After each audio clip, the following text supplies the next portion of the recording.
Hello दोस्तों, कैसे हो आप सब लोग। उम्मीद करता हूँ कि आप सब लोग ठीक होंगे।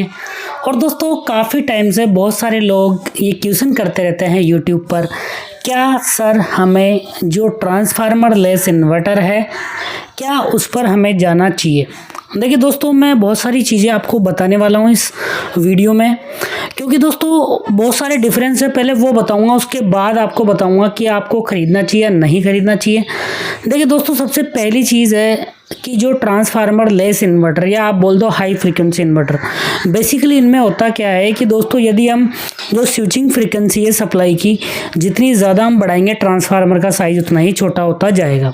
तो इनमें ट्रांसफार्मर होता तो है बट छोटा सा होता है।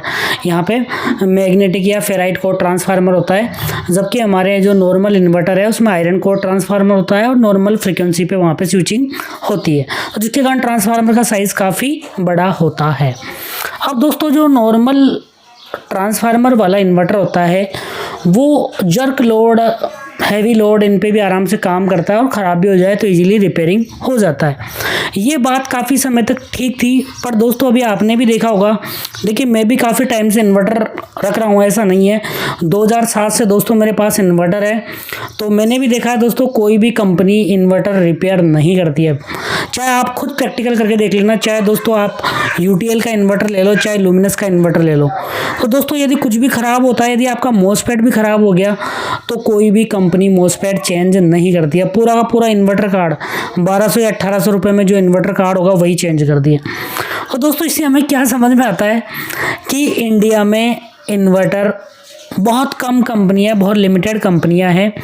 अब जब से पीसीबी प्रिंटिंग मशीन आई है तो सारी की सारी पीसीबी प्रिंटेड होती है, वहाँ पे एसएमडी कंपोनेंट लगे होते हैं और कंपनियां भी फालतू की माथापच्ची चाहिए नहीं उनको, इसलिए डायरेक्ट ये कार्ड ही चेंज करती है। चाहे आप कोई सी भी कंपनी देख लेना दोस्तों, सही करवा के भी देख लेना। अगर आपको विश्वास नहीं हो मेरी बातों पे तो आप प्रैक्टिकल करके देख लेना। यदि आपके इन्वर्टर में कुछ भी खराबी आती है तो आपके इन्वर्टर का पूरा कार्ड चेंज किया जाता है, कभी भी रिपेयर नहीं किया जाता है।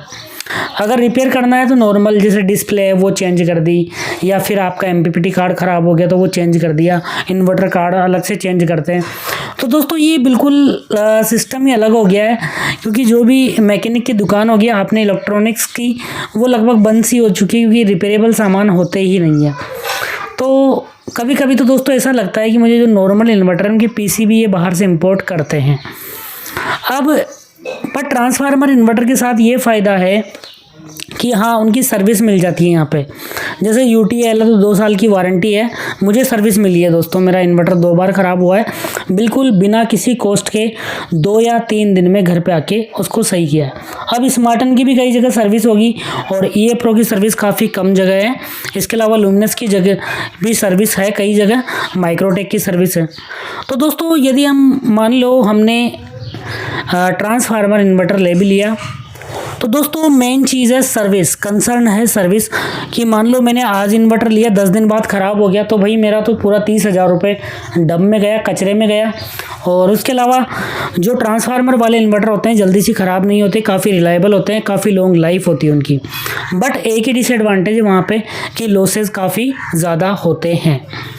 और जो ट्रांसफार्मर हाई फ्रिक्वेंसी वाले इन्वर्टर या ट्रांसफार्मर लेस इन्वर्टर आप बोल दो, तो दोस्तों वैसे इन्वर्टर अब इंडिया में चाइना से इंपोर्ट कर रहे हैं ज़्यादातर लोग, और मैक्सिमम नहीं दोस्तों, ज़्यादा मैक्सिमम लोग ही इंपोर्ट कर रहे हैं, बस वो क्या अपना ठप्पा लगा रहे हैं।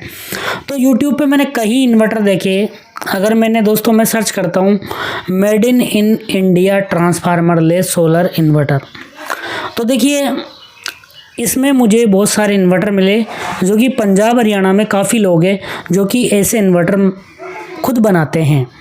बनाते नहीं है दोस्तों, मेरा कहना तो वही है कि अगर देखो नॉर्मल इन्वर्टर में भी पीसीबी बाहर से या कहीं से इंपोर्ट कर रहे हैं तो वही वाला सोच है, इंपोर्ट करते हैं उसको असेंबल करते हैं। तो नाम तो मैं नहीं लूँगा किसी का भी। तो दोस्तों बहुत सारे इन्वर्टर आ रहे हैं, आप देख लेना यूट्यूब पर सर्च करके। पंजाब हरियाणा के काफ़ी लोग हैं जो कि ऐसे इन्वर्टर मैन्युफैक्चर कर रहे हैं और लगा भी रहे हैं लोगों के। मतलब वो इन्वर्टर डायरेक्ट सोलर से लोड चलाते हैं। ऑन ग्रिड इन्वर्टर की बात नहीं कर रहा मैं बात कर रहा हूँ बिना बैटरी वाले सोलर से डायरेक्ट लोड चलाने वाले इन्वर्टर की।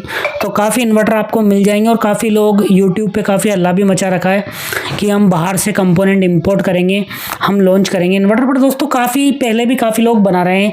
आप यदि पंजाब हरियाणा के काफ़ी लोग देखोगे तो उन्होंने ट्रांसफार्मर वाले इन्वर्टर भी बनाए जो कि डायरेक्ट 6 या 5 या 6 सोलर पैनल आप सीरीज में जोड़ के उससे आपके घर का सारा लोड चला सकते हैं। इसके अलावा उन्होंने ट्रांसफार्मर लेस इन्वर्टर भी, मुझे नहीं पता उन्होंने एमसीबी बाहर से इंपोर्ट की है या खुद ने बनाई है, और वो इन्वर्टर लगा रहे हैं। बहुत लोग लगवा भी रहे हैं, यूट्यूब पे आप जाके देख सकते हो, और काफ़ी लोग लॉन्च करने की तैयारी भी कर रहे हैं। तो दोस्तों देखो, मेरा कंसर्न यही है कि देखो बहुत सारे लोग हैं काफ़ी इन्वर्टर बेच रहे हैं, यूट्यूब पे टेस्टिंग करके दिखा रहे हैं। देखो वो कोई भी जेन्युइन टेस्टिंग नहीं है। मान लो किसी को कुछ भी रिस्क हो गया या सर्विस चाहिए, मान लो बेच दिया एक बार, उसके बाद सर्विस कौन देगा। और मेन चीज़ ये है कि आप जो आपका इन्वर्टर है उसकी BIS या जो भी स्टैंडर्ड है इन्वर्टर के, जो भी भारत सरकार के स्टैंडर्ड है या फिर जो भी अथॉरिटी है, आप उससे टेस्टिंग करवाइए जो भी आप इन्वर्टर लॉन्च कर रहे हो या फिर आप इन्वर्टर बेच रहे हो मार्केट में। तो कस्टमर को भी मैं यही एडवाइस दूंगा दोस्तों, अगर जो सर्टिफाइड स्टैंडर्ड है उन्हीं से इन्वर्टर पास हो तभी आपको इन्वर्टर लेना चाहिए। यूट्यूब पे दिखाने से कोई भी टेस्टिंग नहीं होती है। बहुत सारे मिल जाएंगे आपको, एक नहीं दोस्तों 10 से 15 इन्वर्टर ऐसे मिल जाएंगे जिनकी केवल यूट्यूब पे टेस्टिंग दिखाई गई और लोग उनको लगा भी रहे हैं। और दोस्तों सर्विस कौन देगा, उनकी सर्विस का भी कोई पता नहीं है। देखो किसी भी का भी हमें देखो मेन चीज़ कंसर्न है कि इंडिया में इन्वर्टर्स के पार्ट्स नहीं मिलते। अगर ख़राब हो गए तो पूरा का पूरा इन्वर्टर गया, आपको वापस से दूसरा इन्वर्टर लेना पड़ेगा। और जो कंपनी सर्विस दे रही है उनके दोस्तों आप इन्वर्टर का प्राइस देखोगे तो आप ये सोचोगे कि यार इसमें सोने के कंपोनेंट लगाएं। आपको देख के ऐसा लगेगा। कुछ कंपनी है, मैं नाम तो नहीं लूँगा बट आप लोग समझ गए होंगे, उनके इन्वर्टर काफ़ी 6G 7G, अरे भाई ये इंटरनेट स्पीड थोड़ी है। मतलब वो जी के नाम पे प्राइस बढ़ता जा रहा है और पता नहीं ऐसा कौन सा कंपोनेंट लगाते हैं।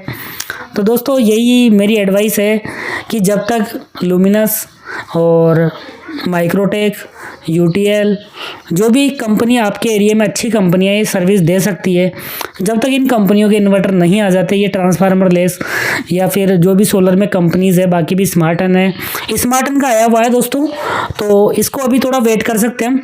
स्मार्टन ने नया इन्वर्टर लॉन्च कर दिया है ट्रांसफार्मर वाला, तो जहाँ पे सर्विस है स्मार्टन के इन्वर्टर काफ़ी अच्छे होते हैं और वो सर्विस भी देगी। मतलब जहाँ पे सर्विस अवेलेबल है, हर व्यक्ति को नहीं बोल रहा मैं, जहाँ पे सर्विस अवेलेबल है तो आप स्मार्टन के इन्वर्टर एक बार टेस्टिंग देख लीजिए उसकी, अगर आपको पसंद आता है तो आप उसके लिए जा सकते हो। तो दोस्तों कोई भी इन्वर्टर है यूट्यूब पे टेस्टिंग करने से काम नहीं चलेगा। जो भी स्टैंडर्ड है इन्वर्टर के प्रॉपर, उनसे आप टेस्टिंग करवा लीजिए और उसके डॉक्यूमेंट्स आप यूट्यूब पे दिखाइए, तो वो बिल्कुल सही तरीका है, जेन्युइन। खुद ही टेस्टिंग करके 4 लोड चला दिया, मतलब यूट्यूब पे टेस्टिंग हो रही है, यूट्यूब पे ही लॉन्च हो रहा है, सब कुछ ही यूट्यूब हो रहा है, तो वो चीज़ सही नहीं है। और बाकी सर्विस का तो आप लोगों को देख लेना चाहिए। Thank you so much.